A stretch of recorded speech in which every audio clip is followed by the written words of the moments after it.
With the start of WNBA training camp just around the corner, the next Washington Mystics beat writer Jenn Hatfield is here to chat about who the team drafted last week, what to expect out of training camp, recap what the Mystics did in free agency, and more. We'll also touch on key offseason events and take a look ahead at the 2024 season. Locked On Women's Basketball starts now.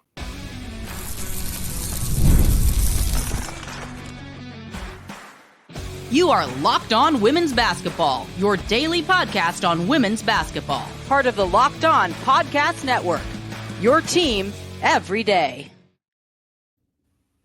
Hello and happy Friday. You are locked on to women's basketball. I'm Natalie Heavren, and I'm a features writer and the Atlantic 10 beat reporter for The Next. Thanks for making Locked On Women's Basketball your first listen every day. And remember, Locked On Women's Basketball is free and available on all platforms, including YouTube. If this is your first time listening to Locked On Women's Basketball, we at The Next have over 100 reported pieces every single month, including 198 in March and already more than 100 in April. We have a beat reporter on every single WNBA team, one on more than 15 different NCAA beats, so get that YouTube subscription up. And you can also support us by subscribing to The Next, $9 a month, $72 a year at thenexthoops.com. Today we'll be talking all about the recent WNBA draft, recap the Mystics free agency and offseason, what to expect out of training camp, and look ahead to the 2024 season and more. Joining me today is The Next's Washington Mystics and Ivy League beat writer and managing editor, Jenn Hatfield. Okay, Jenn, how about we get the people ready for the Mystics training camp by starting off with the draft. In the first round, the team selected UConn's Aaliyah Edwards, who we've both seen play in person over the last couple of years. What stands out about her game, and why did the Mystics draft her? Yeah, thanks for having me back, Natalie. Good to be here talking Mystics as the season is just around the corner. So the Mystics were really excited to land Aaliyah Edwards. They weren't sure she was going to be available to them at number 6. They thought about trading up to try to get her, and they decided to kind of stand pat and cross their fingers.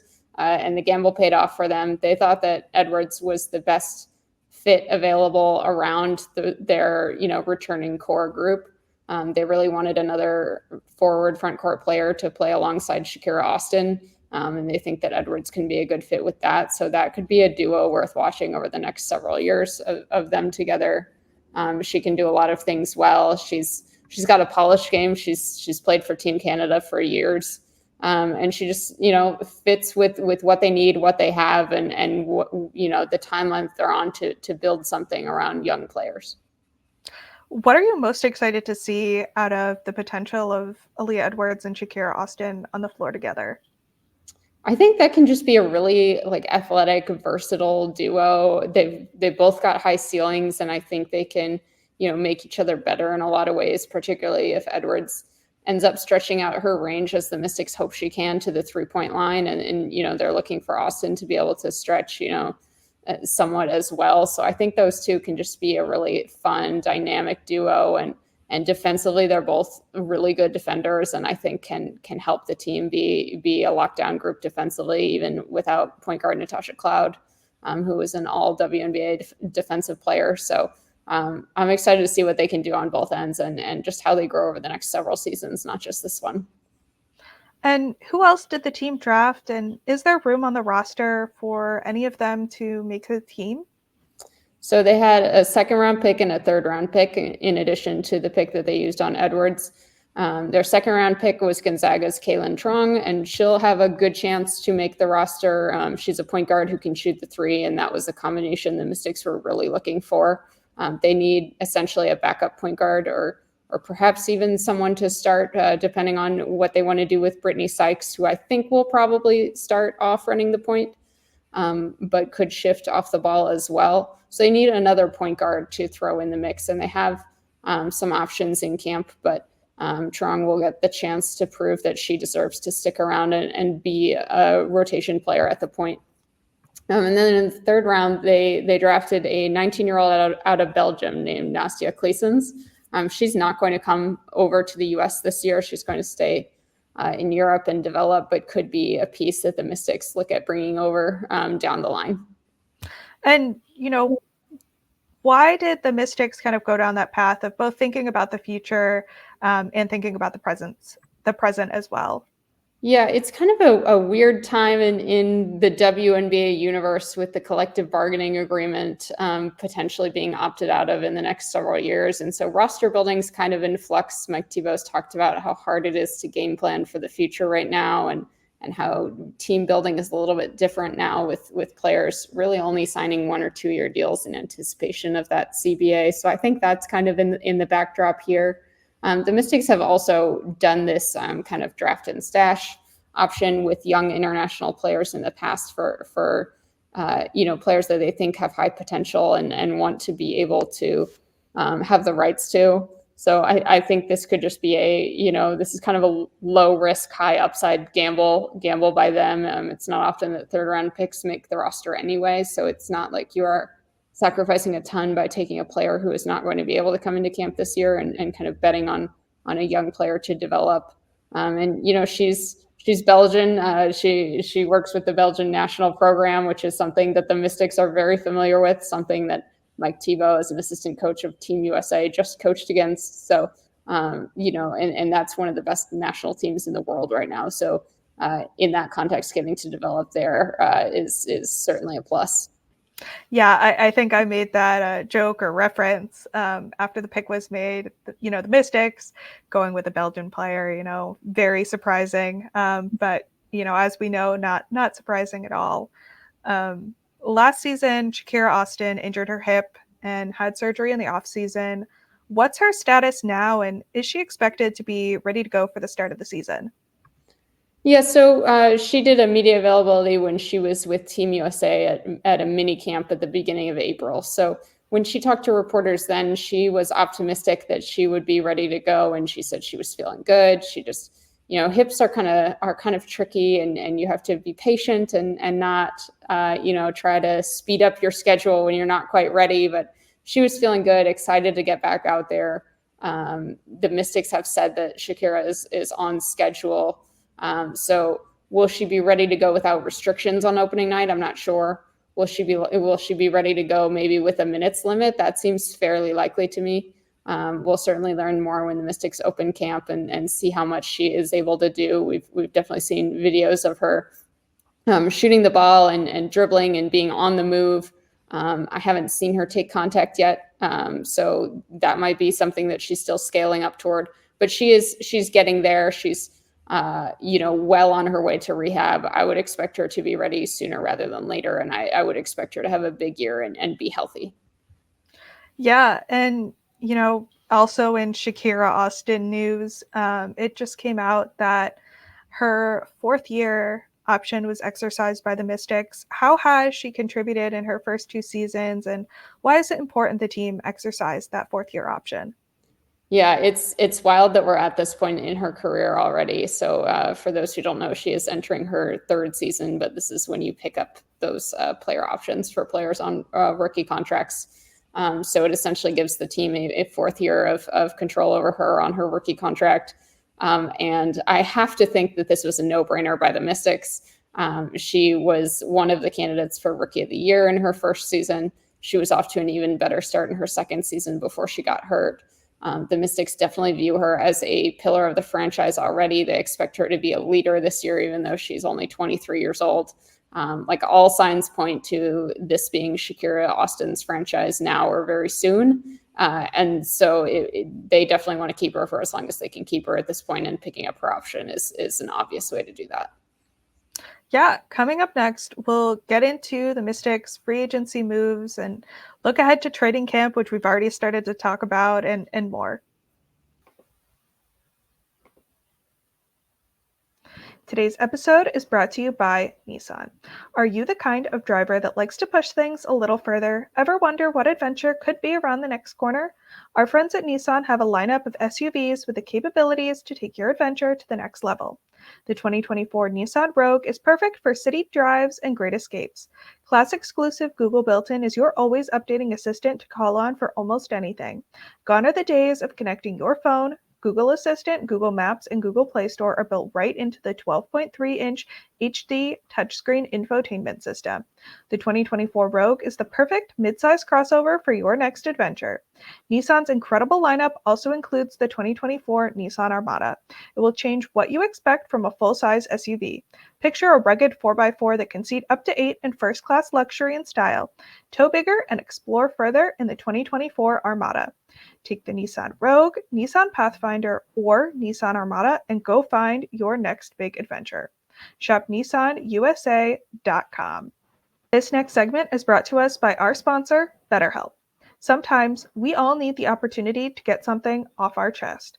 Big or small, certain things can really start to get to you. It's important to let that out, especially to someone who's unbiased on your life. So today, I want to say how I really feel about something. You might even be thinking about the same thing this week. I'm going to talk about the length of time between the end of the college basketball season and the start of the WNBA season. I know it's such a short period of time, but I'm still really sad I don't have any women's basketball to watch, and it's only been 2.5 weeks. It truly feels like forever. Therapy can be different for everyone. Most of us have bigger problems than our favorite sports team, and it's important to get things off your chest every once in a while. If you're thinking of starting therapy, give BetterHelp a try. It's entirely online, designed to be flexible, and suited to your schedule. Visit BetterHelp.com/LockedOnNBA to get 10% off your first month. That's BetterHelp, HELP.com/LockedOnNBA. Are you watching Fox Sports or ESPN on your TV all day? Have to turn down the volume with all that shouting? Make the switch to Locked On Sports Today, a free 24/7 sports streaming channel programmed for you every day to bring you the biggest stories without all the screaming. Locked On Sports Today brings you can't-miss analysis, opinions, and news. Streaming 24/7 on YouTube or the free Amazon Fire TV channels app, part of the Locked On Podcast Network, your team every day. So before we get into who else will be in training camp, I think we need to talk about one of the names that won't be there this year, Elena Delle. I know this came out in February, but so much has happened in women's basketball since then. So could you refresh everyone's memory? Sure. So Elena Delle was a free agent this offseason. The Mystics could have signed her to an extension late last season and did not. Either they didn't agree to terms, or we don't know exactly why that extension never materialized. We reported at the Next in January that the Mystics were expected to trade Delle in free agency, and the Mystics used their core qualifying offer on her, which essentially is a maneuver that offers her a supermax contract, but means she cannot sign directly with another team. The Mystics retain her rights. So the trade didn't happen, and Delle decided not to sign her core qualifying offer and take that supermax contract and play for the Mystics. She decided she would sit out this season. So she's not going to play for anyone this year. She's technically still listed on the Mystics roster, but she's not expected to be there. She has not signed a contract for this year. Mike Thibault has said, the Mystics are open to her coming back if and when she wants to, and they retain her rights for next year in free agency as well. So this process could essentially repeat itself a year from now if nothing happens in the meantime. And during that free agency period, who did the Mystics sign and what impact are they expected to make this season?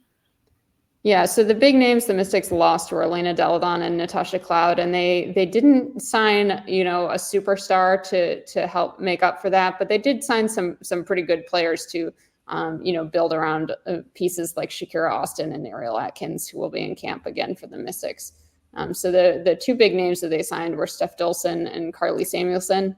And those two are experienced players who know what their strengths are in the W, but still want to get better in all areas, and will definitely be parts of the rotation, helpful leaders in the locker room, kind of help maintain the Mystics culture, even though they're new players. So they're good pieces. Samuelson is an elite three-point shooter. The Mystics love three-point shooting. That is a very kind of obvious fit. And she's someone who has battled every step of the way to stay in the WNBA. She's been on approximately 1 million hardship contracts and 7-day deals, and she finally has this guaranteed contract, which is kind of a weight off her shoulders. But she told us now she wants to prove that she deserves it and live up to that value. And Steph Dolson, she didn't play much with the Liberty last year and is kind of looking to reclaim a role for herself on the court. She can be an experienced leader for players like Shakira Austin, Queen Egbo, Emily Engstler, these young Aaliyah Edwards, these young pieces in the Mystics front court. And she can also stretch and shoot the threesome, which is a nice added dimension for the Mystics front court. So two really useful pieces. And then they signed a bunch of other players to training camp contracts, which are not guaranteed. So we'll see, how all those battles shake out. And you've touched on this a little bit, but who are the top players expected to be this season? Yeah, the top returning scorer is going to be Brittany Sykes. And I think that she's poised to have another really strong year. She was in her first year with the team last year. Now she's got a year under her belt and knows what her role is, has that confidence in her shot, is comfortable with her teammates. So I'm expecting another big year from her. We mentioned Shakira Austin. I think she's going to have a big year as well. And then Ariel Atkins, a Mystics mainstay, great shooter, great defender, a great leader for them. I think she and Austin will be two of their biggest leaders. Atkins comes back to camp after coaching at Michigan in the offseason, which I think can only help her from a leadership development standpoint and kind of seeing the game in a new way. And you mentioned some positional battles or question marks. What are some of those positional battles and question marks down the depth chart that you expect to see worked out over the course of training camp? Yeah, I think the big one is how the Mystics handle the point guard position. So last year, Natasha Cloud and Brittany Sykes kind of shared that role. Natasha Cloud had been the Mystics point guard for years. But Sykes could also run it and give Cloud some time off the ball. So now with Cloud gone, do the Mystics want to make Sykes the full-time point guard, or do they still want to play her off the ball? I suspect that at times they will want to play her off the ball because she is such a good scorer, and they probably won't want to make her, handle all of those point guard responsibilities full-time. But then it's a question mark of who lines up after that. So as I said, they brought in Truong. They signed Julie Van Loo, another Belgian on the Belgian national team. She's 31 years old, so she's experienced, but this is her first WNBA opportunity. And she's versatile too. She can play off the ball as well. So I think that's going to be a really interesting battle to see, whether Truong or Van Loo kind of establishes themselves as not necessarily the backup, but the kind of next point guard up in addition to or instead of Sykes when Sykes moves off the ball. So I think that's going to be a really interesting battle, is how you look at that point guard play and that rotation. And then I'm also just curious to see how things shake out in the front court. The Mystics have a lot of front court options.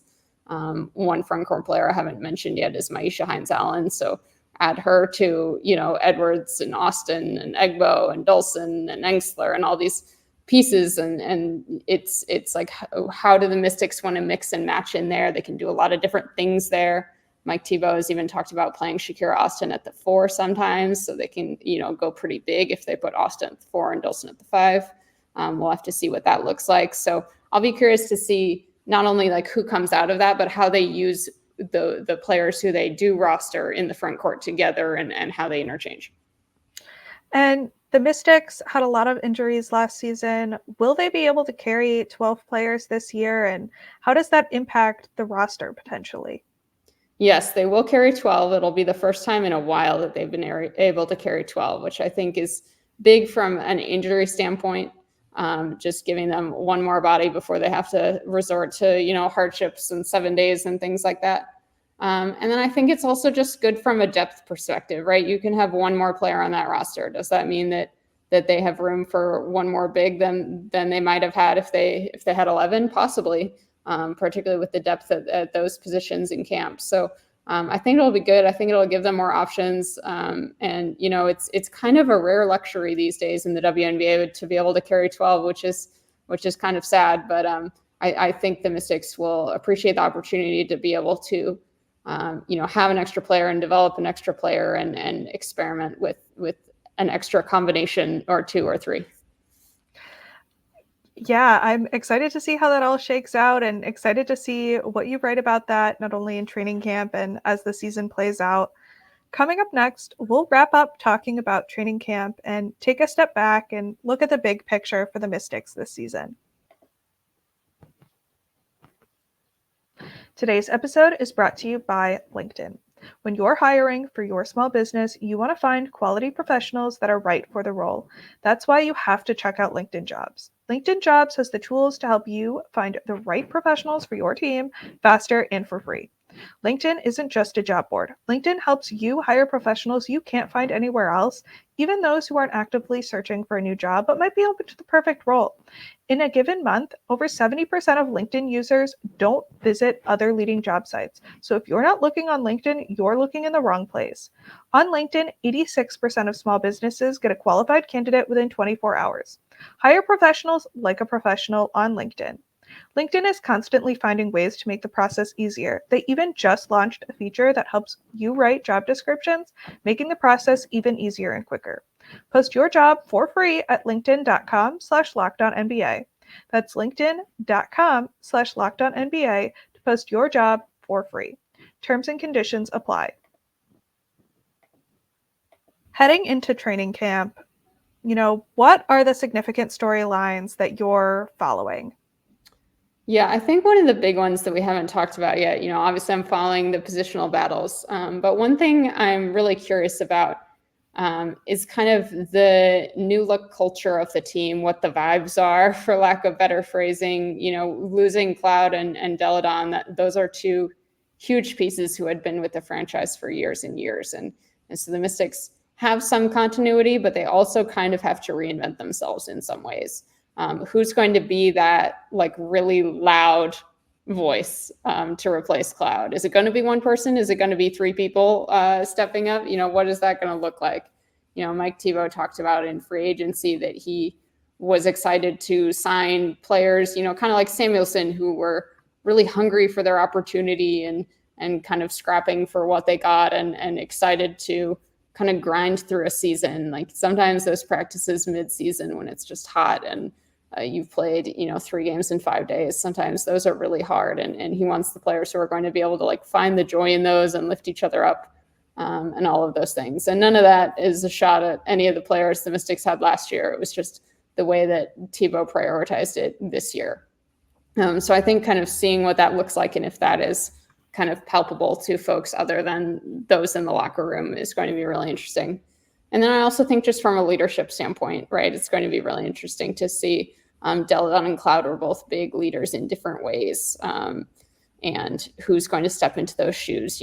We have an idea of who those players might be, but seeing how they do it and how they kind of complement each other as leaders is going to be something that I am really interested to watch. So I think it's just kind of a season of kind of shifting roles and responsibilities. And I'm excited to see, who rises to the occasion and how things feel a little bit different.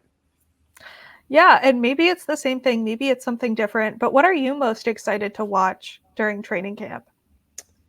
Yeah, I think a lot of that I'm excited to watch. I'm excited to see how Austin looks and what she's been able to, add to her game or not even add to her game, but just get more comfortable with. She talked with reporters about how she wants to be a more dominant offensive player, and she'll certainly get more touches this year. But she talked about how she's kind of been forced to slow down offensively because she can't go really fast as she's, recovering from hip surgery.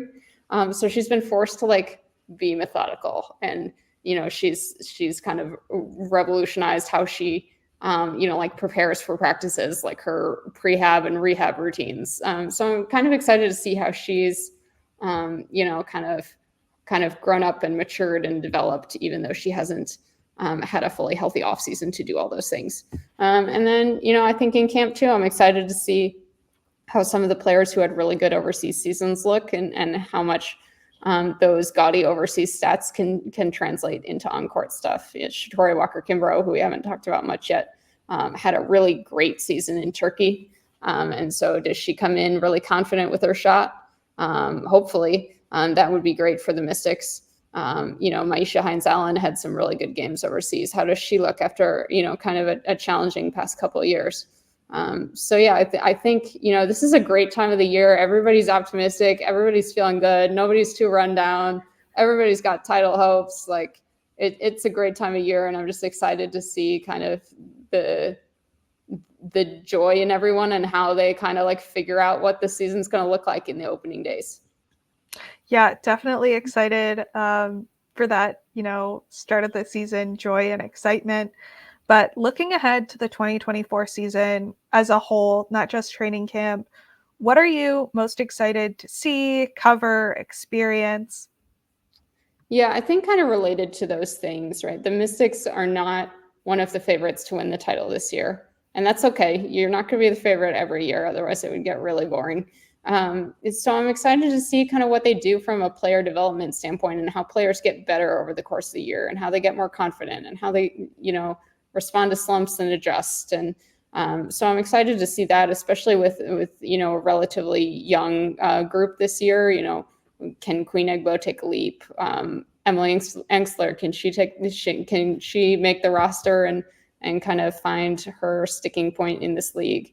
And then just also, I lost my train of thought, so I will leave it there at the development piece.